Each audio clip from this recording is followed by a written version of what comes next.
Hi everyone, so this video is just finishing off the lecture content that I didn't manage to get through on Thursday because I was talking a bit too much about what you had to do for your placement. So what I wasn't able to cover and I didn't want to rush through was actually some quite important aspects of theory and understanding disadvantage in communities. So it's important, particularly social capital theory, because a lot of your projects that you will design could draw on social capital theory to explain why they work. So the relevance of theory to this unit, sorry, I've just realised my door's open, 2 seconds, I'm going to shut it so I don't annoy everyone in the corridor. Back again. Okay, so the relevance of theory to this unit, when you design your projects that are going to be on the Sport for Change grant, you need to give an indication of why theoretically you think your project is going to work. So if you're designing a project that is going to help young unemployed people participate in sport and engage in sport, and it's going to give them a series of skills that will help them find employment in the future, which is one that you might choose to do, then you need to explain theoretically how the process you're going to take those young people through is going to achieve that change that you want it to. So depending on your project, depending on your aims and your intended outcomes, you're going to use different theories, but social capital theory is a theory that can bridge across many different types of projects. So we'll move on to that now. So social capital theory, there's several authors that are key in this area. Pierre Bourdieu, a French sociologist, writes a lot about social capital theory and how it connects to other forms of capital. Also, Robert Putnam has written a lot about social capital theory, and his concept of bridging, bonding and linking capital is really interesting for understanding what sport can and can't do in terms of community connections. There's some readings on your reading list and readings that are posted on Moodle. Ramon Spy at Victoria University is a key author who has written about the connections between sport for social good and the use of social capital theory. There's an article by Tonts as well that's definitely on your reading list and on Moodle, that talks about how sport is a sort of glue that binds rural communities together, and he draws on social capital theory again to explain how sport can do this. So for a more detailed understanding of how social capital theory sits into sport and social change, have a look at those two authors. Just basically then, what is social capital theory? It's basically a further way of explaining disadvantage. It is quite a complex theory, but just to break it down in simple terms, social capital theory suggests that for people to get ahead, they basically need access to 3 different types of capital that we've got here. So economic capital refers to obviously money, finance, the ability to access money, the ability a person has to generate money,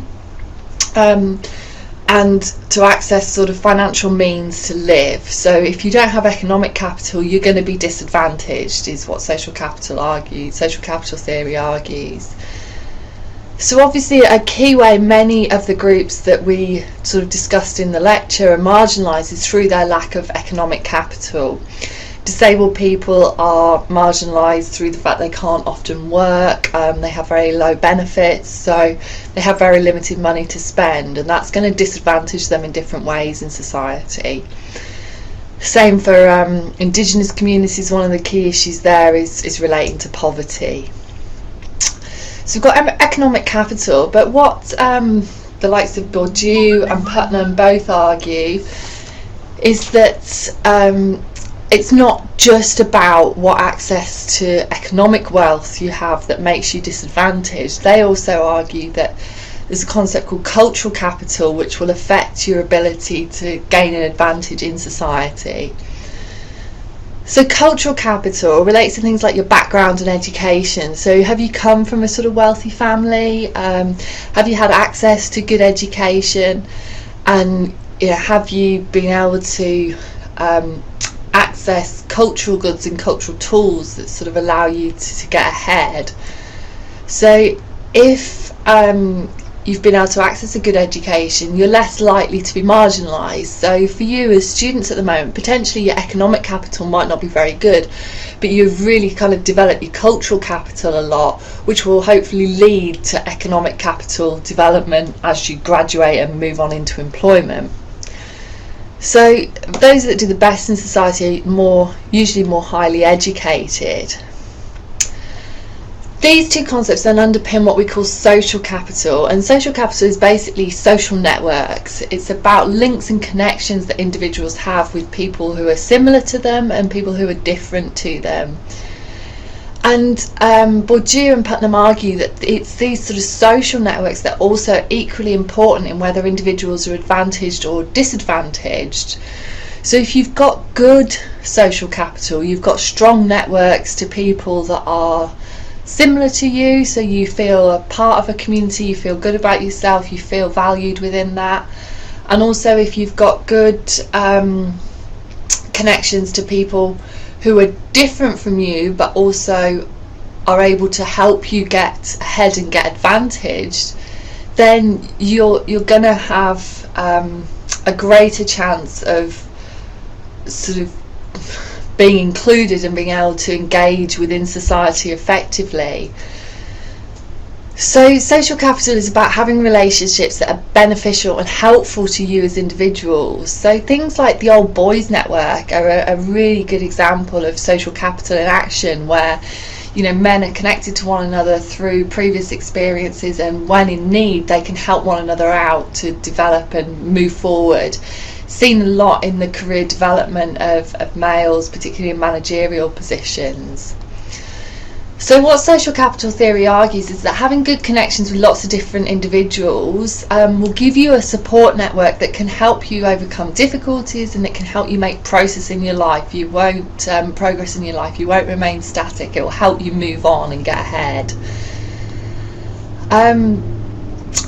Now, social capital theory argues as well that having those good networks can also have an impact on the other two aspects of capital that you need. So if you're lacking in economic capital, you're lacking in good cultural capital, you haven't got that sort of educative background, you haven't got the sort of supportive cultural environment around you to help you get ahead. If you increase your social networks, and particularly if you get introduced to people that are different from you and who can connect you with other opportunities, then that could be a way to enhance your economic capital, and also it could be a way to enhance your cultural capital in terms of, say, connecting you back into education if you've not had a good education initially. But what social capital theory argues is that without those sorts of networks, you're unlikely, if you're a marginalised individual or excluded in society, you're unlikely to be able to change your situation or develop those other two forms of capital. So you need those networks. The networks and the connections are the foundation that allow you as an individual to be able to make change.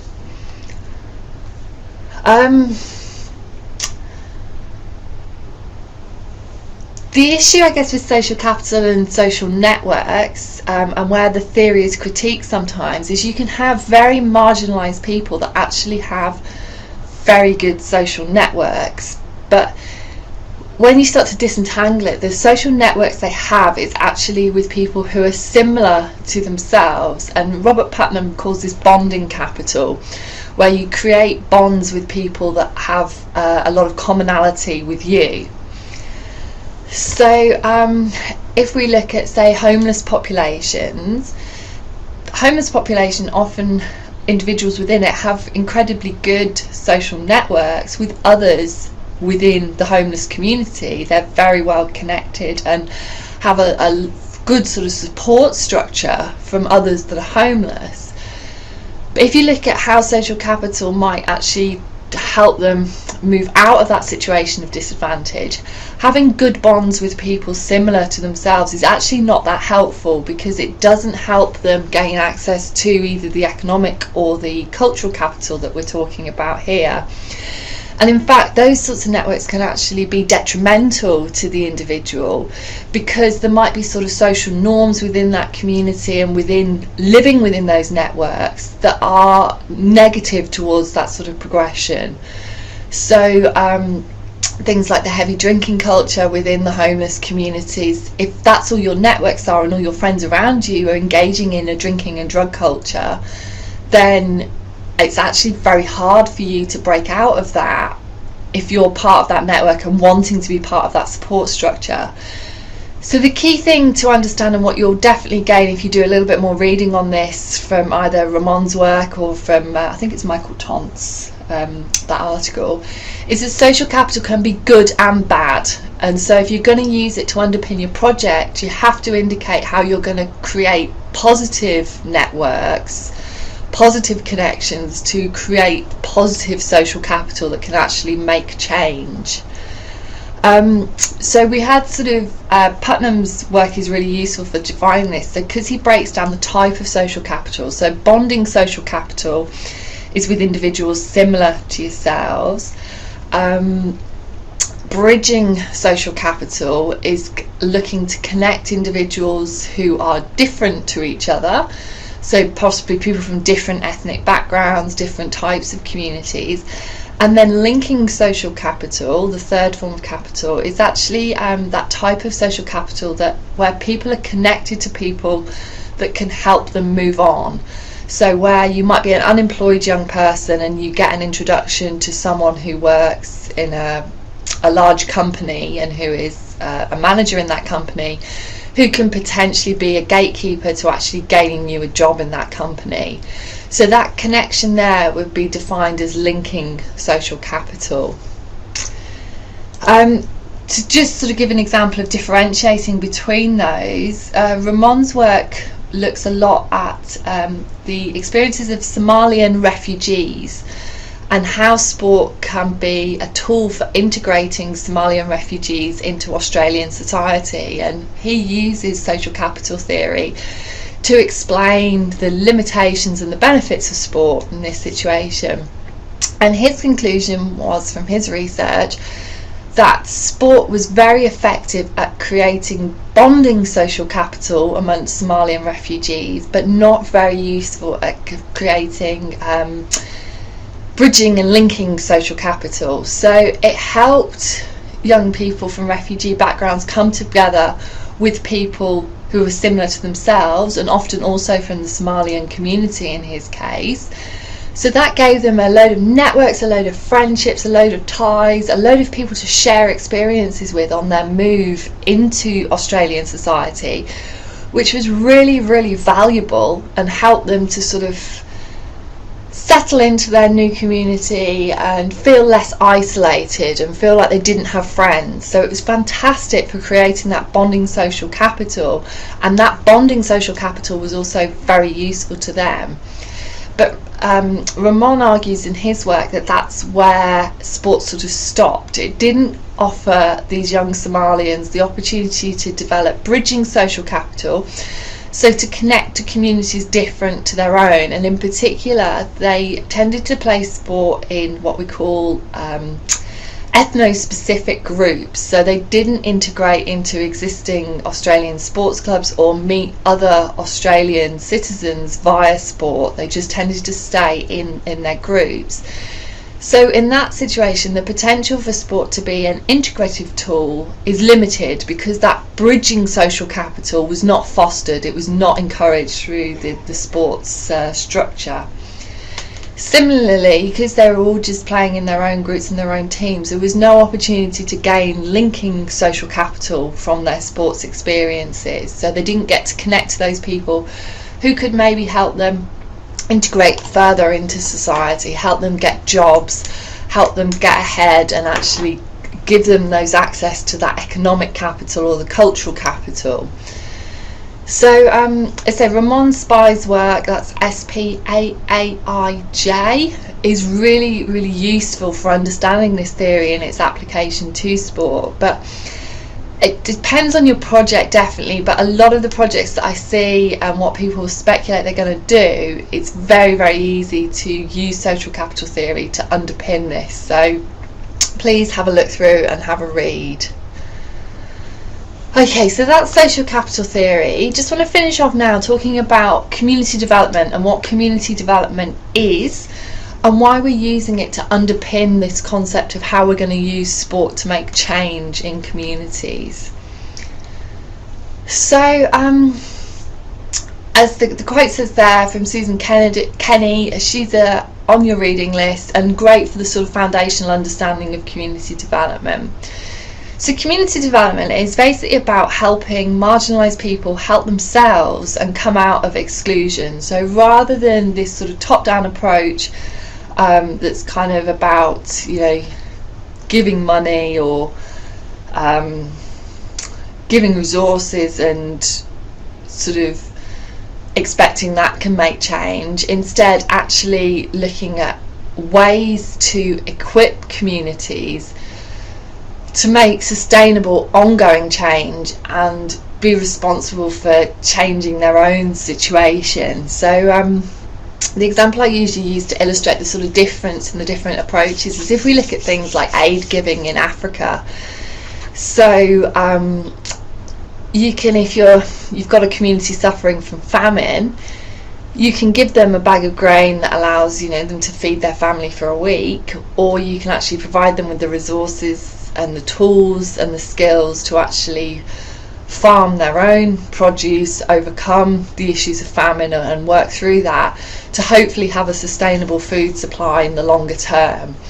And that's exactly what the principle of community development is looking to do. It's looking to equip marginalised people with a way to recognise their disadvantage, understand how it affects them, and then understand ways and strategies that they can implement to change their position in society.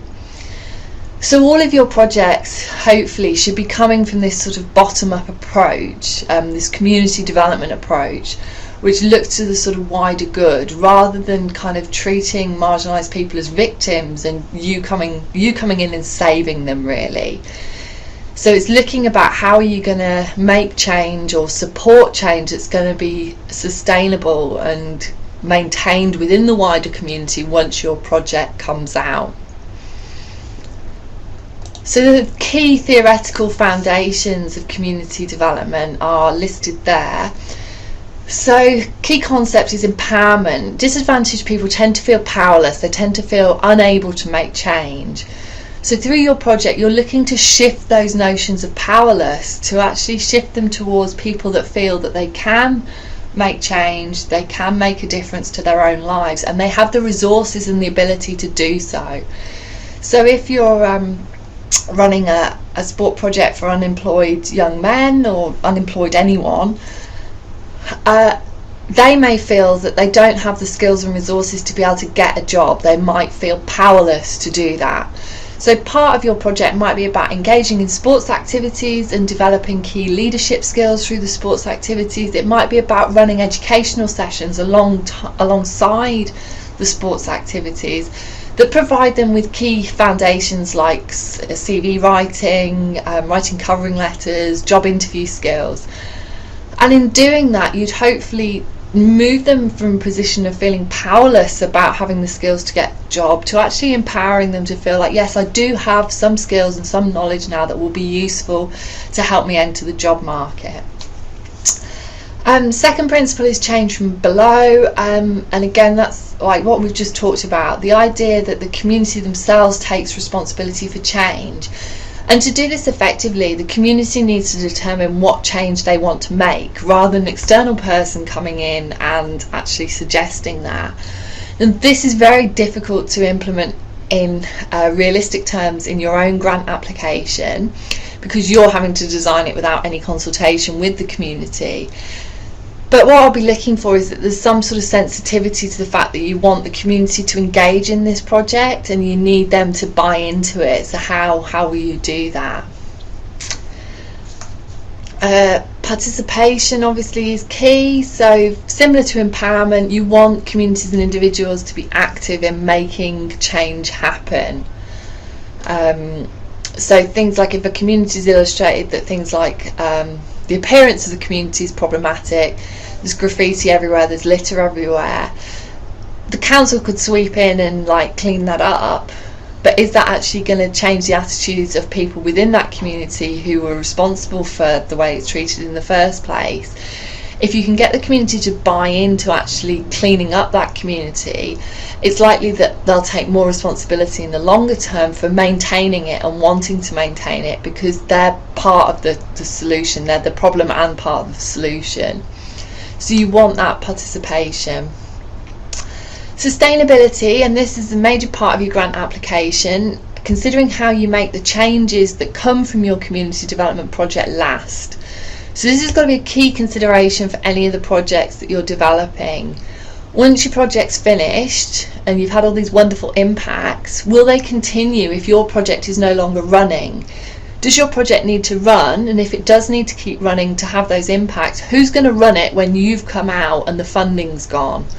So something really critical to contain. So one sort of example, I've got the picture up there, one kind of example of a community development idea that contains these theoretical foundations is the idea of community gardens being implemented in areas that are struggling with dietary and nutritional needs because of their low socioeconomic status. So there's several examples of these types of projects where the community has indicated this is a problem, and with support from local council they've developed community gardens that have allowed them to grow their own produce and grow their own resources, and the community have come in and bound together to do this, but it's actually given them a tangible product in terms of fresh fruit and fresh vegetables on a regular basis that they can then use to address the issue of malnutrition within their community. And the community is very much in control of this. You know, as long as they keep putting the effort in and keep maintaining the garden, they will have access to that on an ongoing basis. It's a sustainable project. So why community development above other approaches? Basically, it's argued within community development literature that it's that sort of coming together to create action and the sort of the shared purpose that leads to the redistribution of resources that we want to be able to challenge inequity. So there's strong arguments that top-down approaches just don't work. They don't change anything. If we really want to encourage change, we have to engage the community in making that change. So again, going back to what I talked about in the lecture, it's critical for your own projects to define what your community is, to how community development is going to sit within that. So bringing sport in, we're going to do this in the lecture tomorrow. So just to consider, we'll consider what sport offers, what its limitations are, and we'll look at some real life examples for your own grant application. Okay, so I think that's everything. So sorry I've been late posting this up, big apologies, but look forward to seeing you in class.